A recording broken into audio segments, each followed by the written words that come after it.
It is the financial heart of the nation. They call this place Moscow City, a place where the money men are starting to feel the pain.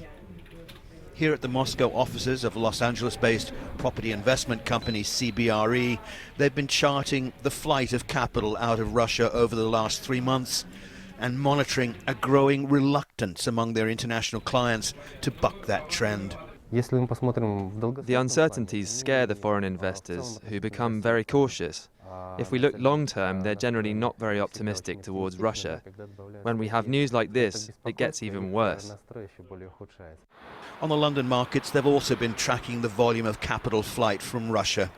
Confidence has been impacted very severely. Originally there was a lack of confidence, now there's a crisis of confidence. And you've seen that with the share value of shares in Sberbank, for example, or VTB Bank, which fell by approximately 25% initially. And also Gazprom as well has suffered a significant fall in its share price. But President Putin's foray into Crimea continues to be regarded as a triumph here. His ratings have never been higher. The huge wall painting reads "Russia and Crimea, together forever," a sentiment shared by the vast majority here. And on the streets, united opposition to the West and its sanctions voiced in Cold War rhetoric.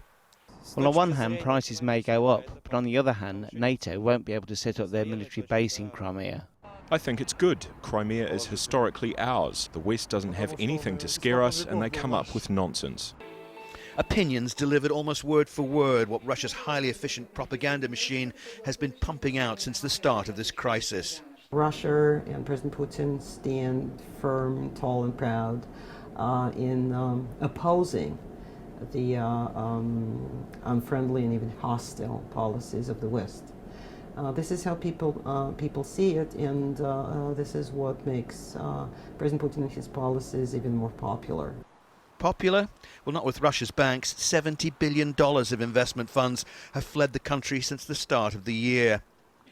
Amid the euphoria, the self-congratulation and the sense of national pride, it's becoming clear there will be a price to pay for the annexation of Crimea. Sanctions, the flight of investment capital from the banks, and Russia's increasing international isolation. Some economists are warning there's going to be a bumpy ride ahead for the people here. And as the political realities begin to bite, they say that the annexation of Crimea may not look like a triumph for Putin's presidency, more a dangerous miscalculation.